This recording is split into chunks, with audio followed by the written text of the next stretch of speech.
అమ్మా, కాల్ చేసినప్పుడల్లా ఇంకేంటి ఇంకేంటి అని అడుగుతావు కదా. మసుకుతుంటే ఎప్పుడెప్పుడు ఫోన్ పెట్టేద్దామా అని చూస్తావు అని అనుకుంటావు కదా. నిజానికి చెప్పడానికి చాలానే ఉంటాయమ్మా, కానీ చెప్పాలన్న మనసే ఉండదు తెలుసా. నీ ఫోన్ రింగ్ వినగానే అమ్మా అమ్మా తెలుసా ఈరోజు ఏమైందో అని అన్నీ చెప్పేయాలనిపిస్తుంది. చిన్నప్పుడు దెబ్బ తగలగానే అమ్మా అని పిలిచినట్టు ఇప్పుడు కూడా ఎదురు దెబ్బ తగిలిన ప్రతిసారి అమ్మా అని మనసు తెలియకుండానే అరిచేస్తుంది.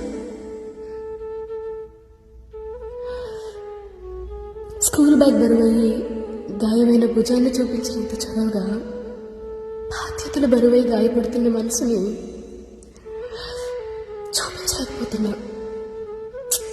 ఏం చేస్తాం, కన్నీళ్లు దర్జాగా బయటపెట్టే వయసు కాకపోయింది. కష్టాన్ని మౌనం బద్దలుగొట్టి చెప్పే మనసు లేకపోయింది. ఎప్పుడైనా చెప్పుకోవాలి అనిపించినా అప్పుడప్పుడు చూసే నవ్వు కూడా మాయమైపోతుందేమో అని భయం. అబద్ధం కాదమ్మా, కావాలంటే అమ్మ మీద ఒట్టు, నిజంగానే చాలా చెప్పాలనిపిస్తుంది. కానీ నువ్వు నన్ను మోసుకుంటూ తిరిగే వయసు నుండి నేను నిన్ను చూసుకుంటూ ఎదగాల్సిన వయసు వచ్చింది. ఎలా చెప్పు? పిచ్చి అమ్మా, చెప్పే మనసుకు నోరొస్తే వినే నోరు మూగబోతుందమ్మా.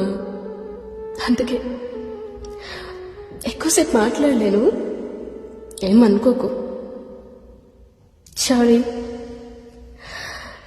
ఎట్లు